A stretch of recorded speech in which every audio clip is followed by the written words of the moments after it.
getting this video out a little later than I was hoping to, but some crazy stuff happened today.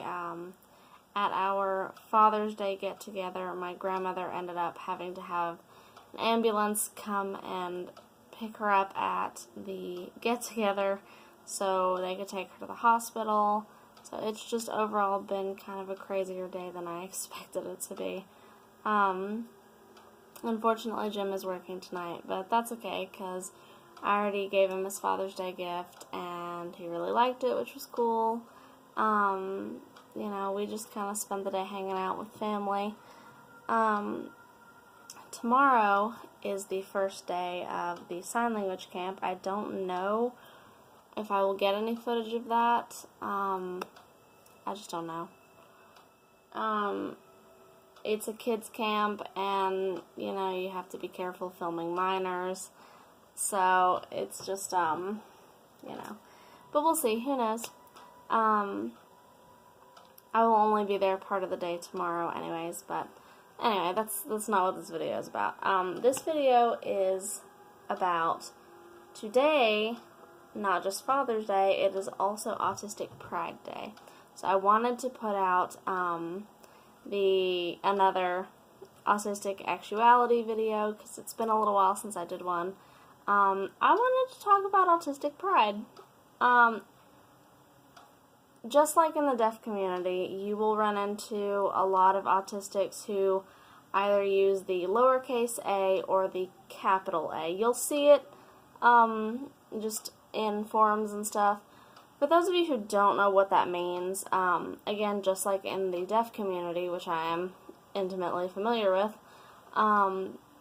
many deaf will use a lowercase d or an uppercase d. Same in the autistic community. And in the autistic community, this is a relatively new phenomenon, from what I understand. I didn't get my diagnosis until 2015. So it's only been about 2 years for me, but it was kind of, it seemed to be a pretty recent phenomenon, but it is the difference, the capital letter versus the lowercase letter in both communities, is the difference between being medically autistic or, you know, just having a diagnosis, because there's something there, you know. This is the diagnosis, I guess. And being, I'll call it culturally autistic. What it means to be culturally deaf or culturally autistic is that you are active and engaged with the autistic and deaf community. You know, you are an active participant, I guess. It probably seems kind of strange to people who have never had any sort of experience with this. Like I said, I've been in the deaf community for a long time now. So this isn't exactly a new idea for me. But I understand for those who have never been around or exposed to the idea might find it a little odd. Think of it kind of like this.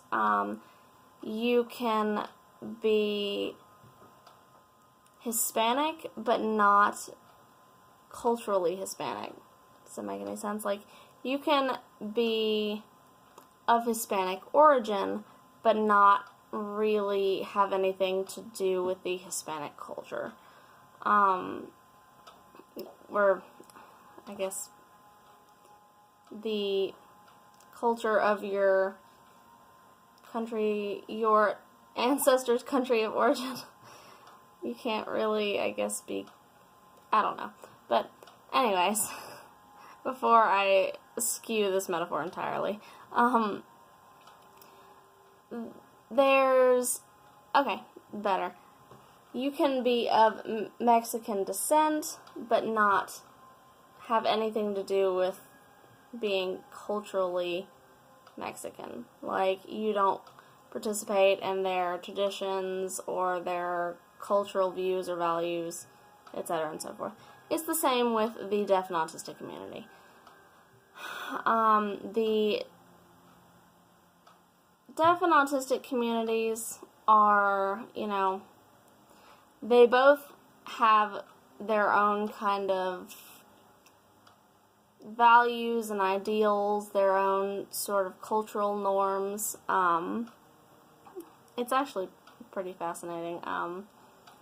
I used to want to just study deaf culture, just as a career, as well as just the linguistics of sign language. Sign language has been one of my special interests for a long time. It's actually how I got a job teaching it. And I'm actually going to be doing some interpreting work from now on, too, for a deaf ministry we're getting set up in our area. So that's going to be a lot of fun. But anyway, point is, each of these communities has formed over time its own innate culture, including, values, ideals, traditions, their own little strifes and, things like that. And just like in both communities, there are things that all of the members of the community are not necessarily going to agree on, treatments seeming to be a very big part of that. But with the culturally, capital A, autistic, Autistic Pride seems to be, it's kind of becoming a big deal, especially, with the, I think both communities are going through this, nothing about us without us. The deaf did with Gallaudet especially many, many years ago, but the autistic community is, this has been a very large outcry in the autistic community, especially when it regards Autism Speaks. So that's why you'll see in a lot of forums and online where the autistic community refers to Autism Speaks as AS, but the S is a $sign. I won't go into that in this video because that's not what I want this video to be about. But Autistic Pride has become, it's becoming more of a big thing. And I personally am actually really glad for this. I, again, got my diagnosis late. I think I was about to turn 25 when I got my diagnosis. So, I mean, I was already an adult, but I remember just the sheer relief I felt when I finally got that diagnosis. And to people who have never had to go through that, especially later in life, that might sound really odd, but it's kind of like knowing that there's something going on, because, my reactions to things just weren't normal. Well, they weren't typical. I don't like to use the term normal, because norms, they vary so much from person to person. But, being in a wheelchair or using a walker has become my norm. So, I don't like to use the term normal. But it's, like, especially with my sensory processing disorder and everything else, like, for a while, I was wearing hearing aids to help supplement my hearing in one of two ways. With my sensory processing disorder, I often am oversensitive to sounds, but I have difficulty understanding speech. So I had to have special hearing aids. I still have them. I don't wear them very often, but I still have them. I may have to wear them this week, though, for the camp, because it is going to be noisy. That their function is to block out background noise and help filter that background noise out, but amplify the speech. So it's like there were so many years of us knowing that something was going on and being told, oh, you're a hypochondriac, there's nothing wrong with you, this, that, and the other. And especially when I was younger, there was still this overwhelming mentality of only boys get autism. Girls don't get autism. That's only a boy thing. But there was just this, your whole life you go through, oh, there's nothing wrong with you, you're a hypochondriac. I still have a near visceral response to the word hypochondriac. Immediately, anytime I hear it even spoken in my presence, immediately makes me want to punch someone in the face. So, to this day, just a visceral response to that word.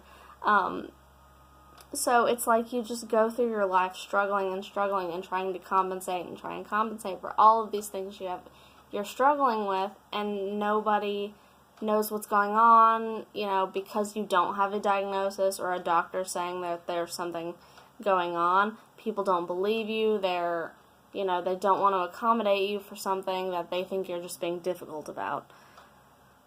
So when I finally got to the point where I got my diagnosis, I did my research. I found a place that would do the evaluation for adults, which is harder than it sounds. Easier for kids, kind of a little harder for adults. And I just called them up and I told them, I want this kind of evaluation. And they did it, and it came out way definitely autistic. I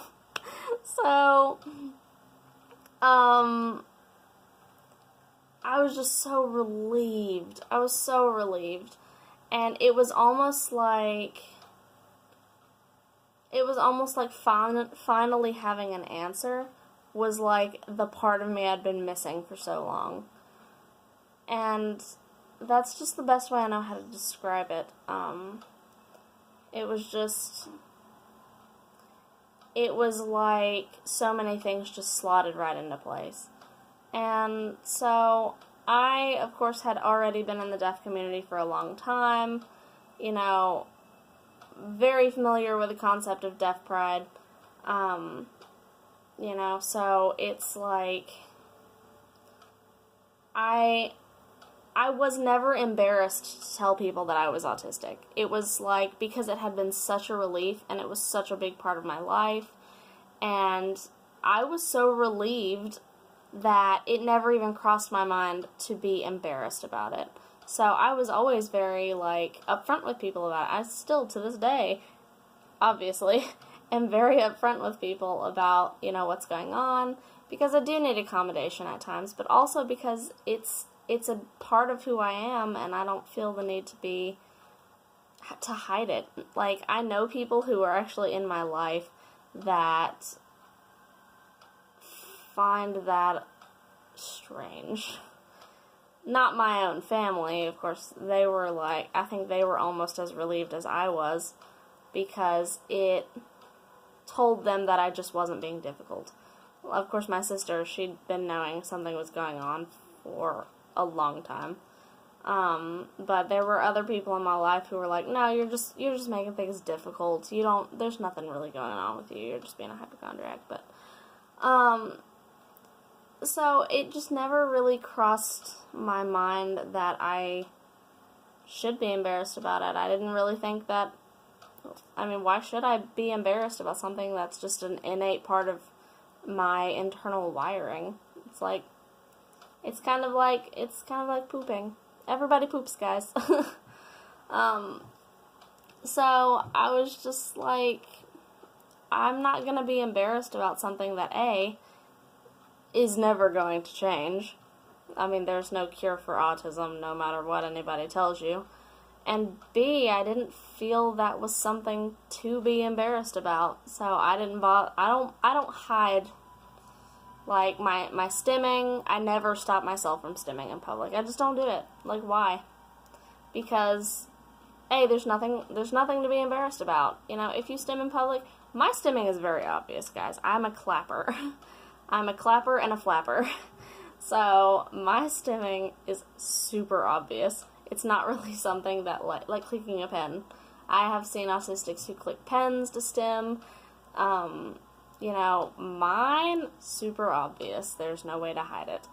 And I have, even back before when I was working with the general public and I would try to hold my stimming in, it always came out in other ways, and usually those other ways were worse than the original. Like when I tried to stop clapping once, it came out as like a vocal tic.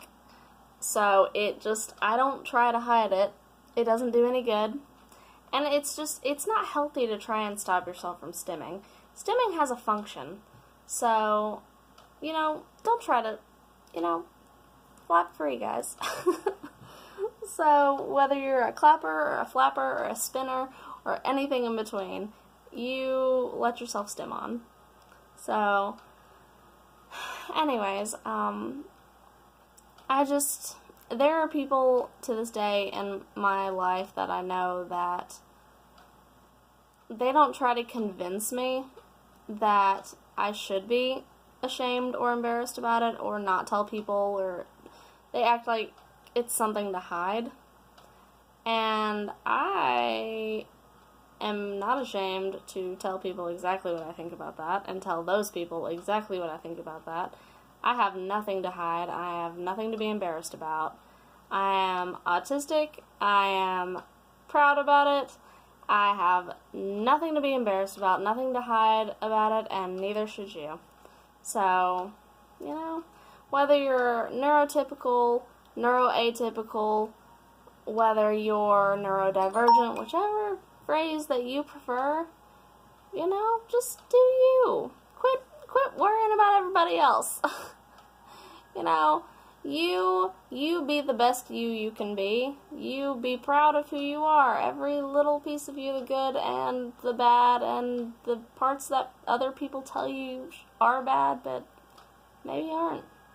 Like the wheelchair. Everybody's freaking out about me being in the wheelchair, and I'm just like, meh, whatever. It's a tool to help me better do the things that I want to keep doing.